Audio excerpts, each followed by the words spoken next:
Numero uno el saludo, yang artinya nomor satu adalah memberi salam. Halo. Kembali lagi bersama saya. Siapa lagi kalau bukan? Siapa? Ya? Ya, Oton.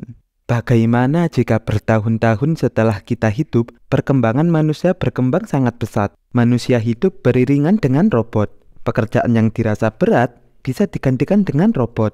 Anda malas cepok dengan tangan Anda sendiri? Bisa dicepokin sama robot. Bagaimana menurut kalian masa depan itu? Menyenangkan atau malah suram?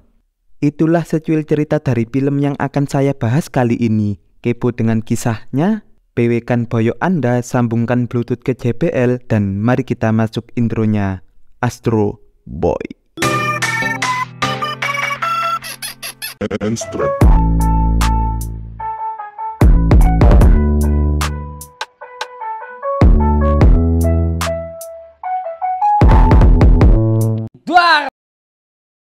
Berlatar di abad modern yang dimana pejabatnya tak ada yang korupsi. Terdapat sebuah kota terbang yang didirikan di area gunung bernama Metro City. Kehidupan di kota ini terbilang sangat maju. Robot-robot membantu kelangsungan hidup manusia, mulai dari hal kecil semacam menyiapkan sarapan, nyebokin bila males pakai tangan sendiri, sampai pekerjaan berat seperti membangun gedung atau pekerja kantoran. Ratusan robot tiap harinya diciptakan. Begitu pula ratusan robot yang rusak dibuang di bawah kota yang menopang Metro City. Semua kemajuan ini berkat Dr. Tenma, Kepala Kementerian Ilmu Pengetahuan sekaligus Bapak Robot Modern. Dan kisah justru berfokus kepada anaknya yang berumur 13 tahun bernama Toby Tenma. Sementara ini kita panggil saja Toby. Kepintaran sang bapak itu pun menurun ke anaknya. Buktinya ketika di kelas diadakan ujian dadakan, Toby mampu menyelesaikannya dengan cepat, tentunya dengan nilai sempurna.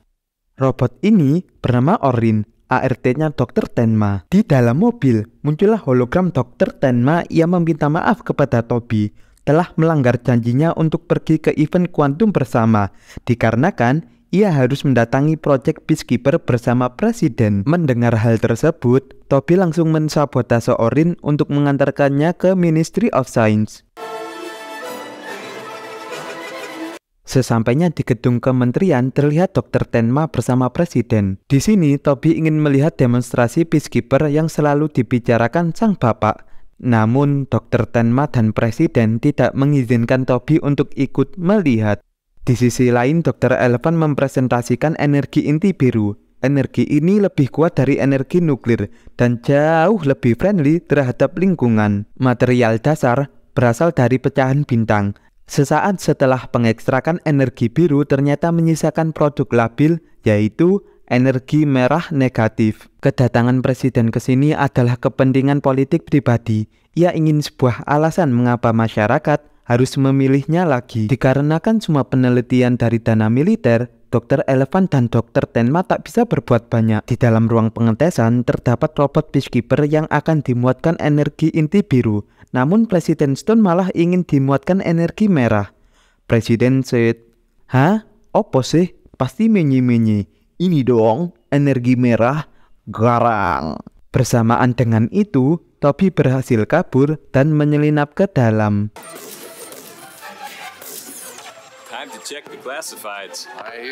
Seperti permen karet, manis di awal, sepah kemudian. Awalnya berjalan baik, namun seiring waktu, Peacekeeper menggunakan teknologi adaptif dan menjadi di luar kendali menyerang Presiden. Saat akan menyerang lagi, Dr. Tenma mengurung robot itu. Tapi sialnya, Toby juga ikut terkurung di dalam. Bapaknya mencoba membuka, sayangnya error.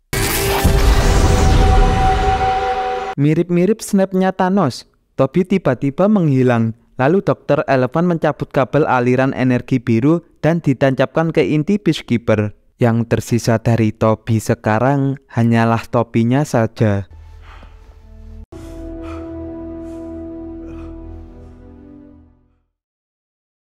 Setelah tragedi yang sangat menyayat hatinya ini, hari-hari Dr. Tenma disibukkan dengan membuat robot. Bermodalkan DNA dari sehelai rambut Toby, ia memasukkan ingatan ke dalam robot buatannya.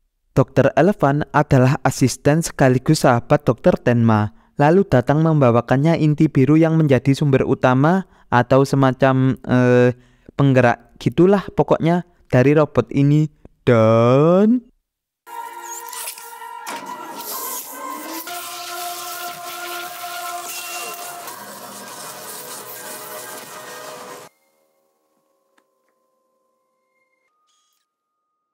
Dad? ya, Dr. Tenma berhasil. Robot itu mirip sekali dengan Toby dan langsung membawanya pulang.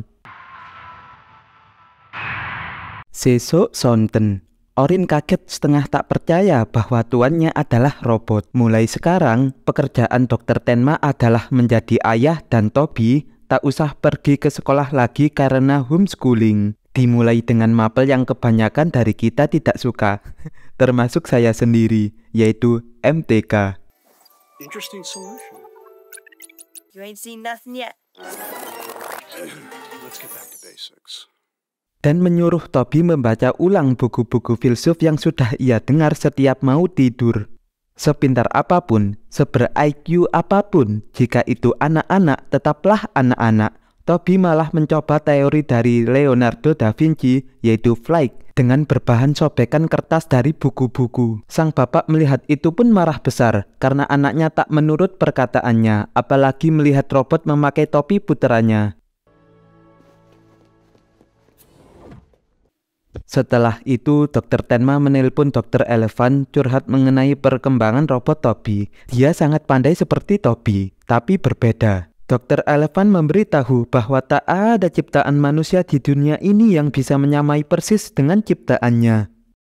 Toby yang bersedih di kamar tiba-tiba mendengar percakapan robot pembersih kaca. Sedikit info. Ada robot yang mampu berbicara layaknya manusia, seperti Orin, dan ada robot yang mampu mengerti bahasa manusia, namun tak bisa berkomunikasi dengan manusia seperti robot pembersih kaca ini. Toby yang heran bertanya mengapa ia bisa memahami bahasa mereka, tetapi... That's pretty for me. Uh-oh. Wait, this steak is undercooked.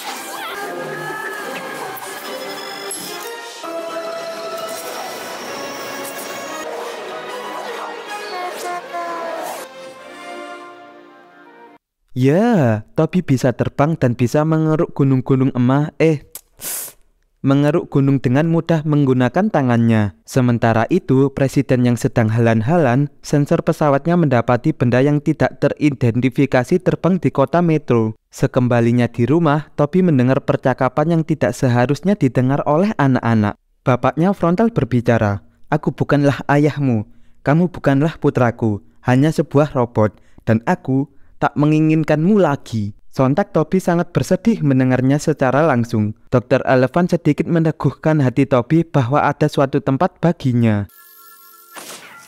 What?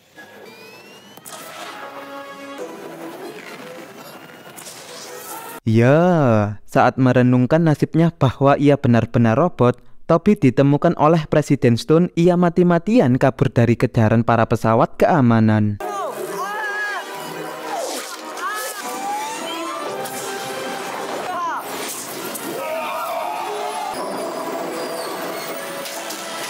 Setelah berurusan dengan keamanan, Presiden menurunkan senjata mutakhir yang dimilikinya. Namun...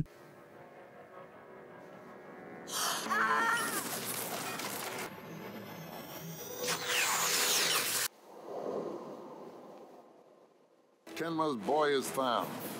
Disinilah Toby sekarang, di tempat pembuangan robot Metro City sekaligus tempat pencaharian warga permukaan mencari perintilan-perintilan robot. Toby tak sengaja bertemu dengan anak-anak yang mencari robot second yang bernama, kita panggil saja, rambut pucuk ungu, Cora, bocah lagi gede, Zen, dan kembar beda gender bernama Sludge dan Widget. Toby memberitahu bahwa ia anak yang berasal dari Metro City. Tak lama setelah itu, Toby dibopong perkumpulan robot yang mengaku sebagai The Robot Revolutionary Front atau disingkat RRF. Toby memperkenalkan dirinya, namun menurut mereka, nama Toby tidak keren. Mereka mengusulkannya untuk diganti dengan nama Astro. Terbentuknya RRF ini tak lain ingin membebaskan perbudakan robot oleh manusia demi kepentingan apapun, termasuk yang dilakukan manusia bernama Ham-X. Misi mereka adalah melakukan sesuatu terhadap Ham-X, namun dengan tetap mengikuti hukum robotik, yakni mengelitikinya dengan bulu. Rada nalar emang, Patek. Lalu Tobi kembali ke gerombolan Cora dan lain-lain. Cora bertanya, "Siapa namamu?" Tobi menjawab, "Namaku Astro. Panggil aku Astro, Paman." "Mulai dari sekarang kita panggil Astro saja ya." Cora mengajak Astro ke kediamannya. Disinilah anak-anak yang tidak mempunyai orang tua, broken home berkumpul. Dan ternyata orang yang mengasuh mereka adalah Ham-X. Ham-X berbicara bahwa dirinya pecinta robot, khususnya robot yang sudah rusak, keterbalikannya dengan yang diomongkan RRF. Meskipun mereka yang hidup di sini tak memiliki ikatan darah, namun mereka memiliki ikatan batin seperti keluarga sendiri.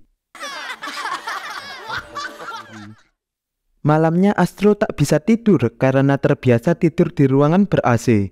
"Kenapa, Le? Banyak nyamuknya?" Ham-X menceritakan bahwa dulu ia kepala robotik di Ministry of Science bersama Dr. Tenma. Sebelum ia dibuang karena orang-orang terintimidasi oleh ide-idenya.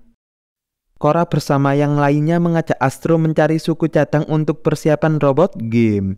Lalu Astro tak sengaja melirik sebuah robot kuning gede bernama Zog yang sudah disfungsi selama 100 tahun yang lalu.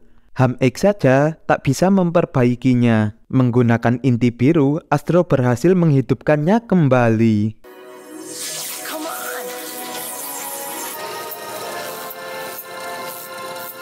Ham-X melihat itu kaget bahwa robot gede ini bisa dihidupkan kembali. Ia memiliki alat pengecek tenaga robot dan tanpa sengaja mengarahkan ke Astro. Dan kemungkinan besarnya sekarang dia tahu bahwa Astro adalah robot.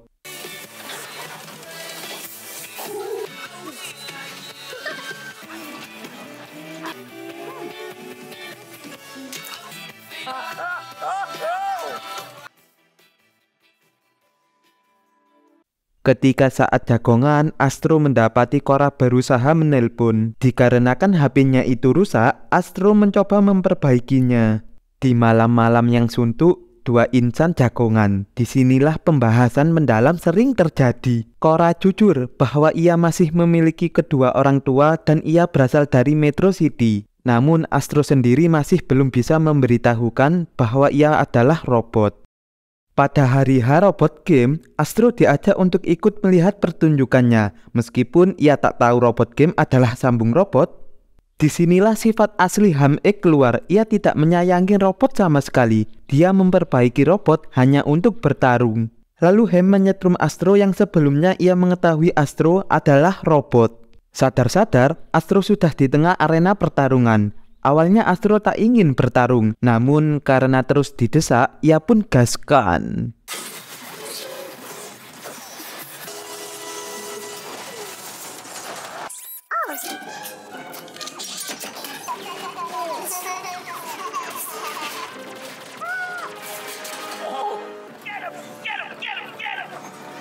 Robot RRF mencoba membantu Astro, namun ya begitulah, hasilnya gak ada.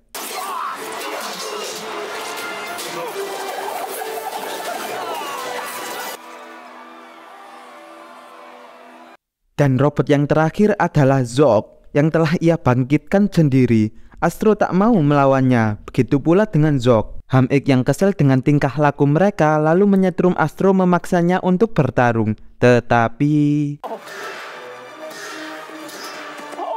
I'm old school. What kind of robot are you? Tak lama kemudian datanglah Presiden Stone. Astro ditangkap tanpa perlawanan sedikit pun. Singkat cerita, tibalah mereka di lab. Presiden menyuruh Dr. Tenma untuk mengambil energi inti biru. Dr. Tenma langsung mengambil energi tersebut dari Astro dan memberikannya ke Presiden. Tetapi di tengah jalan, hati nurani sang bapak tergerak. Ia langsung mengunci ruangan dan menyuruh Astro terbang kabur menjauh. Presiden melihat hal tersebut tak tinggal diam. Ia mengambil energi merah guna dipasangkan ke Peacekeeper untuk mengejar Astro. Para ilmuwan mencoba melarangnya karena efek dari energi tersebut. Lalu apa dikata namanya juga stone. Stone bahasa Indonesianya batu, dan batu identik dengan keras kepala. Dan benar saja, mamam tuh, ngeyel.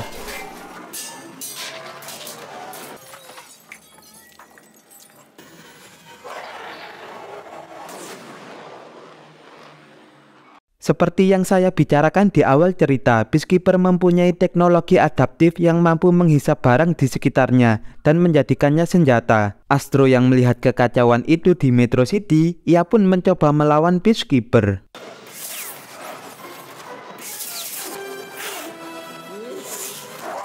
Astro kuat, tetapi senjatanya tak cukup kuat untuk melawan Peacekeeper yang perbandingannya berbeda sangat besar. Saat Astro akan diinjak, tiba-tiba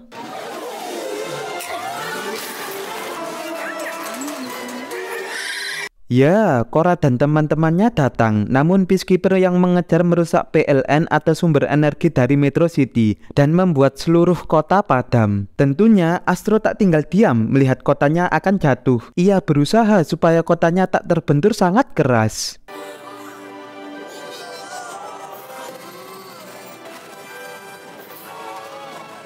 Pertarungan masih belum berakhir. Astro sekuat tenaga menyerang. Sayangnya Peacekeeper menangkap Astro dan ingin menghisapnya. Tetapi yang terjadi malah Astro terpental sangat jauh. Seperti yang dilakukan oleh Dr. Elephant di scene awal tadi. Jika energi merah dan energi biru bersatu, maka hanya ada kehancuran pada keduanya. Sang bapak ingin mengajaknya pergi menjauh, namun Astro menolaknya dan berkata, "Inilah takdirku, terus maju dan meninggi, Pak." Ia pun terbang melesat menuju ke inti merah dan... My son. Dad. Get out.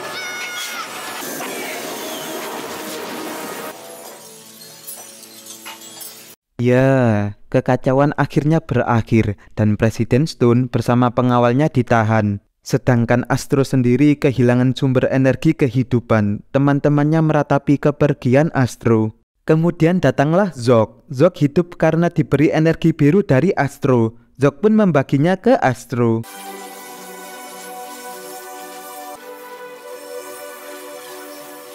Hingga akhirnya Astro bisa hidup kembali dan dianggap pahlawan bergelar Herd Lion. Kini semua orang tak memandang kasta, mau dari Metro City, permukaan, atau robot. Semua sama. Nah, di akhir cerita tiba-tiba muncul alien tapi bukan Preketek menyerang. Tamat.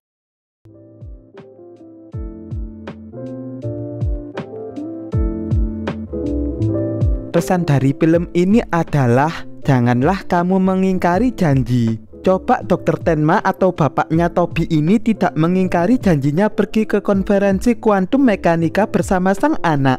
Pasti anaknya Toby masih hidup. Presiden Stone tidak jadi menggunakan Peacekeeper demi kepentingan pribadinya, dan pastinya kalah dalam pemilu dari awal. Tetapi entahlah, karena saya bukan pengarang cerita film ini. Yang mengarang cerita adalah David Bowers dan Osamu Tezuka. Kalau saya yang mengarang, mungkin Toby akan bergelut tuh dengan dia. Alec bukan Peacekeeper. Tetapi saya hanyalah mas-mas biasa pengangguran yang suka ngopi. Itu aja. Dan jangan lupa klik tombol subrek, jempol, dan share untuk perkembangan channel ini loh ya. Jangan lupa, oke? Saya Opon dan semua tim direksi, bila kami ada kesalahan dalam perkataan maupun perbuatan, kami mohon maaf sebesar-besarnya. Aloha.